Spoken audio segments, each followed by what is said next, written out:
que estamos viendo en la cultura política. ¿Podría la educación enmendarla? ¿Podría el sistema educativo cambiar la forma de enmendarla? Y yo, por ejemplo, siempre señalo, y JJ confirma, no sé si usted fue estudiante de la Católica. ¿Usted fue estudiante de la Católica? Pasé un par de años por ahí. Ok, yo pasé una semana por ahí, nada más. Fue más sabio que nosotros. Yo pasé 2 años ahí. Oiga, y me recuerdo que era época de elecciones. Y le estoy hablando hace 42 años, 43 años. Tenía 21, 44 años. Mañana, 45. Oiga, y lo primero que decían era tongo. Trampas en las elecciones.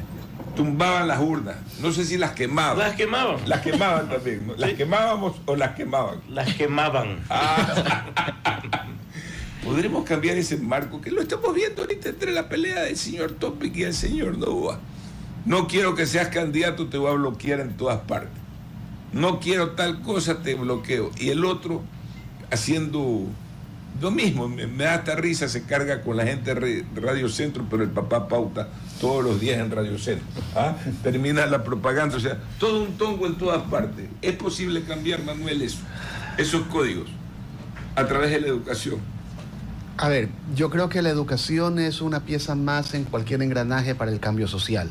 Sin embargo, la educación no es la bala de plata que mata al hombre lobo. Y es algo recurrente.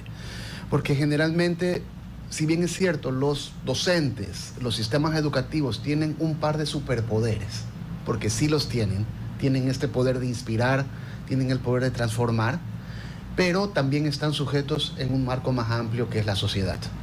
Por eso las instituciones educativas serias hablan de un trabajo conjunto entre institución y familia. Y cuando ya hablamos a nivel universitario, hablamos de una integración entre empresa, Estado y universidad. Porque la educación por sí sola no opera. La educación opera en un contexto social y en un contexto cultural.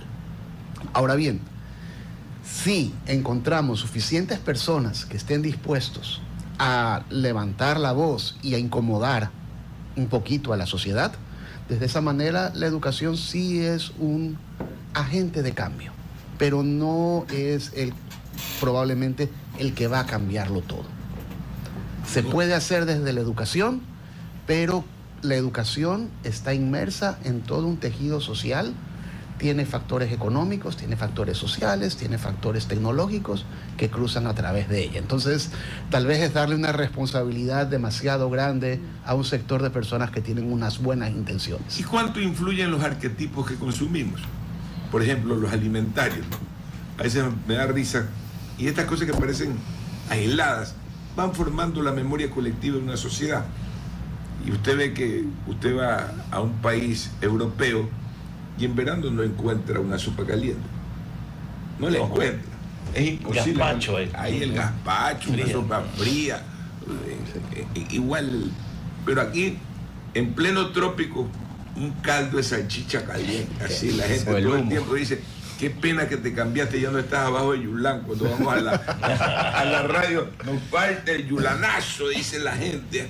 ¿Cuánto afecta a esos códigos tan contracorriente en la formación del pensamiento de una sociedad? Ay, caray, a ver, en esta tierra que no tiene ni otoño ni primavera, porque no tenemos, probablemente nos hemos construido de otra manera. Y creo que forma parte de esta construcción. Es bastante complejo pensar. Vamos a hablar de la educación particular de élite, por ejemplo, donde el marco central de la mayoría de las instituciones es hablar de la internacionalización. Los padres quieren colegios con BI, que los jóvenes hablen inglés, que hablen otros idiomas como alemán, francés. Hay una oferta amplia en esto. Y eso está bien, porque te da una visión. Sin embargo, también hay que hacer una autocrítica de pensar cuánto estamos con la anuencia y con la presión de los padres educando a nuestros jóvenes para que miren hacia afuera y no miren a nuestras propias costumbres. Eso es una reflexión importante que hay que hacerse.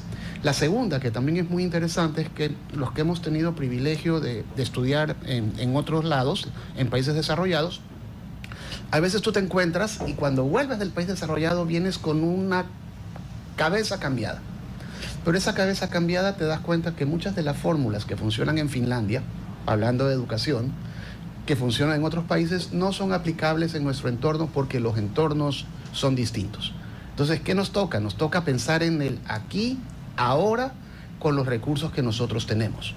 Con esto no estoy desvalorizando la educación internacional, más bien creo que lo que podemos tomar de ellos son los modelos de pensamiento y los métodos para analizar y resolver problemas. Pero nuestros problemas son diferentes, son nuestros y nos toca encontrar soluciones. Larisa con una pregunta. ¿Cómo estás? ¿Qué tal?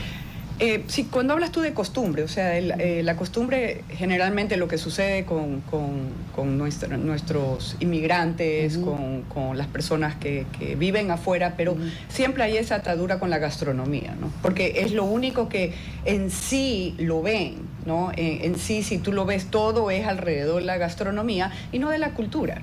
O sea, yo sé que la cultura es la gastronomía, porque tiene mucho que ver, pero realmente con la cultura familiar, porque siempre hablan de eso, ¿no? Los inmigrantes que están en Europa, que están en...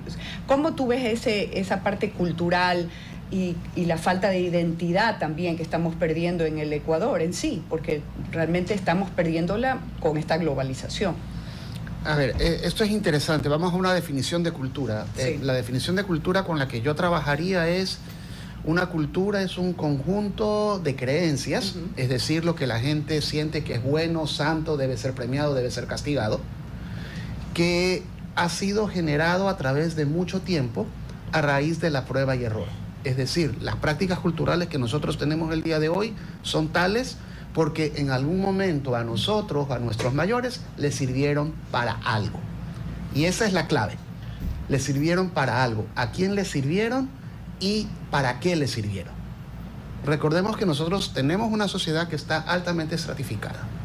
Con esta sociedad altamente estratificada, definitivamente las élites tenemos o tienen una responsabilidad más grande que aquel que no tiene el poder. Entonces, todas estas prácticas culturales de las que hablaba Ramón hace un rato, de una manera un poco irónica, sí les sirven a alguien. Y generalmente lo que ocurre es que hay un grupo de desconocidos que se pelean por los intereses de un grupo de gente que sí se conoce. Entonces, mientras nosotros no estemos conscientes de eso, y eso sí lo puede hacer la educación, vamos a seguir juntándonos y siguiendo ese juego. Sí, hola Manuel, ¿cómo vas? Hola, ¿qué tal? El otro día estaba hablando con un profesor sobre la educación de competitividad, donde el estudiante trata de desarrollar todas estas habilidades socioemocionales, interpersonales, para cuando una vez la institución lo suelte y se vaya al mundo real, pueda desarrollarse y adaptarse. ¿De qué manera implica esto una institución? ¿De qué manera puede ayudar a un estudiante? A ver, es un dilema bastante grande y hay un debate abierto en las instituciones educativas al respecto de esto. Porque podríamos, en nuestra cultura que tiende a polarizar las cosas, diferenciar la competitividad de la colaboración. Cuando en realidad lo que nosotros tenemos son unas relaciones de interdependencia entre las personas. Es decir, competimos entre nosotros, pero a su vez dependemos el uno del otro. Entonces, efectivamente, cada sociedad, cada cultura marca unas reglas de juego. Creo que es importante que los jóvenes entiendan esas reglas de juego para bien o para mal. Y eso forma parte del proceso de volverse adulto. Número uno. Y número dos, en ese contexto tenemos que encontrar un marco apropiado de equilibrio sobre en qué cosas vamos a colaborar y en qué cosas vamos a poder competir. Y a veces esa definición tiene que dárnoslas un ente externo, porque tal vez no somos lo suficientemente maduros para poder llegar a esas conclusiones. Gracias, querido Manuel. Muy agradecido por su presencia aquí en RTP. ¿Alguna cosa que quisiera acotar cuando son 7:35? No, muchas gracias a todos y un buen día y una excelente semana. Que la humana prudencia haga resplandecer lo humanamente ilustre. Hay que pulirnos y pulirse. Así que a pulirnos un poco para mejorar nuestro entorno. Ya volvemos.